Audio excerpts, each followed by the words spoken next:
kenapa sih harus ormas keagamaan yang diberikan izin tambang? Dan kenapa kalau mau mengapresiasi harus dengan izin tambang?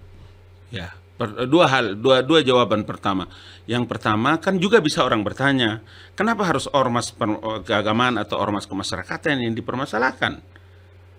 Sementara Undang-Undang Dasar kan bilang untuk kemaslahatan hidup seluruh rakyat Indonesia.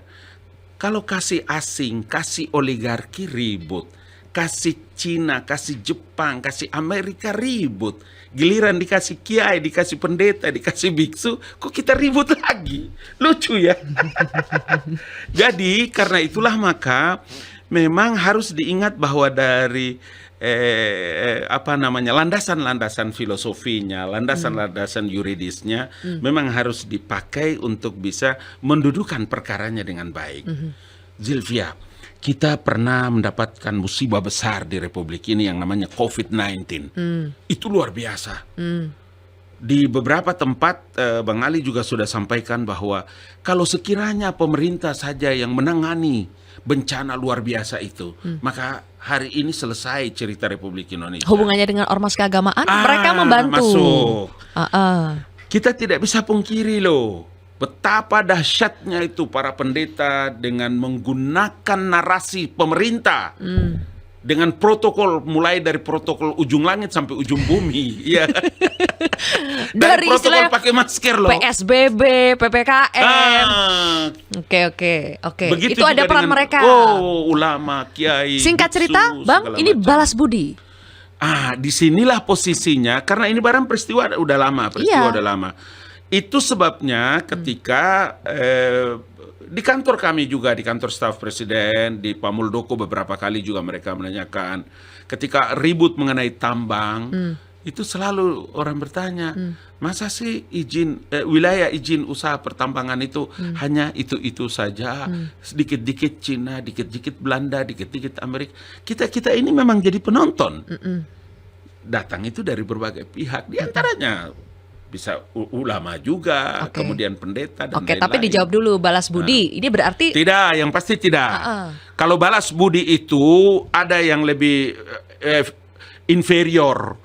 Tidak, kalau ini kan orang semua ada dalam satu strata tapi kan yang bisa sama. diartikan begini Bang, dalam konteks mereka berjasa dalam COVID-19 tidak ada salahnya juga kalau disebut balas budi atas cuma diksi itu tidak jasa bagus, mereka. tidak bisa dipakai diksi itu. Karena apa?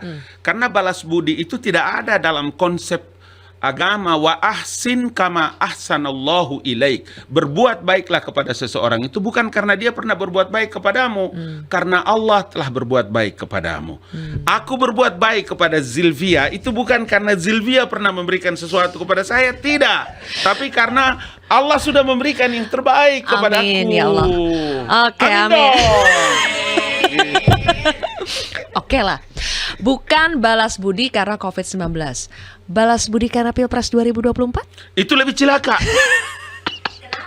Kenapa Bang? Tidak ada konteksnya ini semua ini dalam urusan dengan Pilpres 2024 kemarin. Kenapa? Karena sekarang waktunya tidak ada orang bisa mendengar ketua umumnya dalam urusan politik. Maksudnya kasih gimana tunjuk tuh, Bang? sama saya. Ketika satu organisasi ke A, tanya coba di grassroots-nya, ke A, enggak, dia jalan dengan sendirinya. Itu sebabnya ketika konteksnya dibawa dalam konteks politik tidak masuk juga.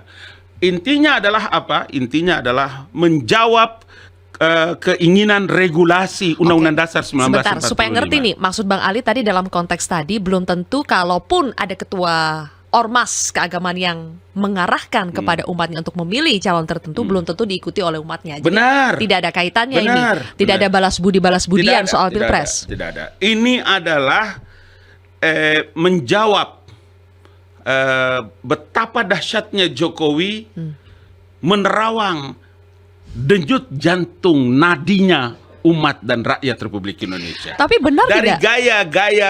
gaya ekonomi yang begitu liberal, dia berhaluan kepada ekonomi yang membela umat. Ini kan dahsyat ini kalimat ini. Dahsyat Bang. Kalau KWI, kalau Muhammadiyah, kalau NU, kalau Hindu, kalau lain-lain ya. Insya Allah sekarang tidak. Saya setuju mereka menggunakan banyak istilah kehati-hatian. Tapi kalau seperti NU kan tola al-badrun alaina ahlan wa sahlan, selamat datang wilayah izin pertambangan. Yang sampai Untuk siapa? Umat juga yang rasakan, Sylvia. Gimana sih ngomong ini? sejauh ini yang paling menyambut. Boleh tunggu kemana? Boleh minum Bang. Abang minum aku tanya ya. Iya, boleh. Sejauh ini dari sekian banyak ormas keagamaan yang paling menyambut positif perubahan di PP nomor 25 tahun 2024 itu adalah NU. NU sudah Betul. siap PP 25 untuk tahun mengelola 2024. Ya, izin tambang itu. Tapi benar tidak Bang bahwa memang PP ini dibuat sebetulnya memang untuk NU, yang diprioritaskan adalah NU, karena pada tahun 2021 Pak Jokowi pernah berjanji kepada NU akan memberikan konsesi tambang. Baru kemudian supaya adil dibuat juga untuk ormas keagamaan lainnya. Iya, bukan saja untuk NU, karena bukan saja NU yang menyampaikan atau mengajukan itu perkara. Kami ini Abang Ali ini jelek-jelek begini ketua umum Mubalik seluruh Indonesia loh. Silvi, abangmu ini luar biasa loh sebetulnya. Kami juga mengajukan. Oke, giliran aku Tapi minum ya insya Bang. Allah, ya. Sambil minum abang. Abang lanjut aja Bang. Mungkin bulan-bulan Juni atau bulan-bulan Agustus kita sudah dengar jawabannya. Kami juga mengajukan itu. Karena itu adalah hak kita, hak rakyat. Hak semua organisasi. Nanti hari ini mungkin kita hanya bicara tentang organisasi kemasyarakatan, keagamaan. Mungkin besok juga yang lain. Lah ini kandungannya di negara kita. Kita punya barang bagus ini kasihan. Semalam kan Mas Adi Praitno protes, kenapa hanya ormas keagamaan? Dia belum tahu, dia belum baca aturan yang lain. Apa aturannya? Gimana sih? Kan so far yang Aturan keluar lain memang bahwa PP nomor 25 bayangkan itu. Undang-Undang Dasar tahun 1945 itu memberikan kemaslahatan bagi seluruh warga Republik Indonesia. Bahwa dia datang secara pribadi, dia datang dengan perusahaannya, is okay. Anak negeri penting. Tapi yang itu harus lelang. Ini ada peraturannya. Ini jalur khusus, fast Ada track. peraturan 25 tahun 2024. Kewenangan. Dan kalau di undang-undangnya itu kan dilihat itu di pasal 1 ayat 6 huruf J. Pemerintah pusat memiliki kewenangan untuk bisa mengatur dan memberikan secara prioritas. Itu memang yang Hebatnya ini Bang dipertanyakan. Ali, begini punya kehafalan ini. Coba kira-kira. Tepuk tangan dong. Jangan begitu-begitu. Itu yang dipertanyakan Mas Adi semalam. Kenapa harus ada yang prioritas, kenapa tidak? Ya, memang juga malam itu waktunya terlalu pendek, jadi kita nggak bisa jelaskan, Sylvia. Jelaslah kan di sini Bang. Sama Adi Prayitno juga mesti dikasih tahu bahwa karena sementara ini sekarang yang memang diberikan itu kepada ormas kemasyarakatan dan keagamaan, maka itu yang menjadi pembahasannya. Kami juga nanti mengajukan itu. Organisasi lain juga bisa mengajukan, kelompok masyarakat ini juga bisa mengajukan dan lain-lain, ormas pemuda dan macam-macam. Itu harus tunggu PP berikutnya atau gimana? Tidak. Di undang-undangnya sudah ada. Karena itu memang kenapa perlu kita gebuk quote and quote? Kenapa perlu kita tampar supaya dia kaget? Oh, kau belum baca undang-undang, kau belum baca peraturan yang lain. Tanyakanlah kepada ahlinya dari kantor staf Presiden Republik Indonesia. Baik kalau begitu. Namanya Ali Mukhtar Ngabalin. Bang, kalau ada yang tanya, ormas keagamaan punya kompetensi apa ya untuk mengelola tambang? Karena yang dikelola oleh pengusaha yang notabene lebih profesional saja masih banyak masalah. Oke. Coba lihat baik-baik ya. Kayak di Muhammadiyah, kayak di NU, abang juga yakin mungkin ada di organisasi di Buddha, Hindu, Konghucu dan lain-lain. Ada memang bidang-bidang mereka yang secara profesional hanya mereka yang punya konsentrasi. Dia punya experience dalam waktu yang sangat lama. Dia punya pengalaman. Dia punya bidang. Ada yang bidang hukum saja tidak tahu urusan agama. Mungkin kalau jadi imam juga berantakan Fatihahnya. Tapi karena dia punya ilmu itu dipakai oleh organisasi. Ayahnya Muhammadiyah mungkin. Ibunya mungkin NU, dia aktif di pengurus besar. Tapi karena dia punya bidang, mungkin engineering, mungkin di bidang pertambangan, mungkin di bidang ekonomi. Maka di semua organisasi itu dia punya badan usaha ada. Ada ekonomi, ada hukum, ada baitul mal dan macam-macam. Dalam urusan pertambangan ini dia punya badan-badan otonomi itu ada yang diangkat dan diberhentikan oleh ketua umum. Karena itu pasti mereka tahu. Pasti ada yang punya kompetensi untuk itu. Karena idza wusidal amru ila ghairi ahlihi fantadir risa'a. Satu pekerjaan yang ditangani oleh bukan ahlinya bukan rusak, tapi tunggu kehancurannya. Makanya. Kalau jadi pasti ada orang yang ahli. Oke, bagaimana Gitu. dengan seperti contoh yang kita bahas di kontroversi itu ada PGI. PGI mengatakan mereka merasa ini berbeda dengan mandat yang diberikan kepada mereka. Mandat mereka adalah bagaimana harus mengadvokasi warga-warga yang selama ini datang kepada mereka meminta perlindungan karena menjadi korban dari kerusakan lingkungan. Betul. Bagaimana menjawab itu, Bang? Tidak sederhana sekali. Ini sekarang regulasinya terbuka untuk seluruh rakyat Indonesia. Dengan harapan, monggo kalau ada yang ini silahkan.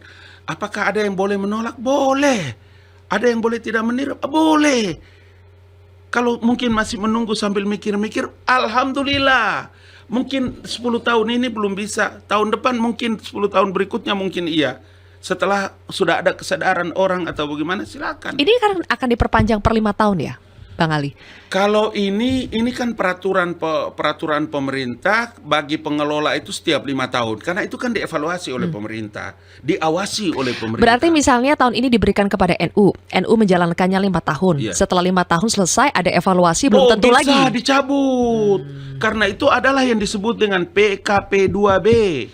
Ya kan, persetujuan kerjasama pengusahaan batubara pertambangan. Kalau dilihat, kan semua orang, Adindaku dengar baik-baik, yang mau membuka usaha pertambangan ada AMDAL-nya, ada akta integritas. Setelah kau gali apa kau bikin ini barang, apa dia berlubang begitu, kemudian mendatangkan istilah Zilvia semalam itu apa ya? Mendatangkan kemudaratan.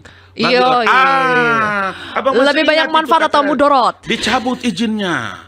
Karena pasti pemerintah akan melakukan itu. Pemerintah untuk dan atas nama negara dan atas nama Dicabut rakyat. izinnya, tapi kerusakan lingkungan kan sudah terlanjur nanti terjadi, pemerintah Bang. yang lakukan. Tima jadi bukti kan. 4 hari lalu kami dari sana untuk ke-8 kalinya.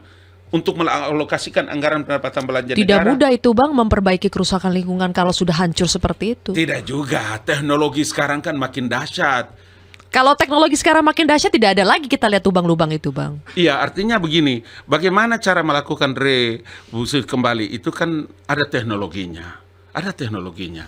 Kalau kita bisa datang main di Papua, kita bisa lihat, kemudian seperti yang ada di IKN. Aku dari Bangka Belitung, Bang. Banyak Oh, itu. di Bangka Belitung. Di Bangka Banyak Belitung. itu lubang-lubang sisa 8 timah. kali kami dari Nggak sana. ada itu yang diperbaiki, bolong-bolong aja. Iya, tapi kan untuk bisa tumbuh kembali apa-apa yang untuk bisa mendapatkan timah lagi tidak mungkin. Tapi untuk tumbuh kembali Ya. pertumbuhan di sana iya, itu harus dilakukan. Itu oleh yang menjadi pemerintah. concern bagaimana ketika ormas keagamaan sebagian menilai tidak punya kompetensi, bukankah akan semakin memperparah kerusakan lingkungan itu patut dihormati, tetapi dalam mengambil semua kebijakan tidak mungkin pemerintah itu sembrono.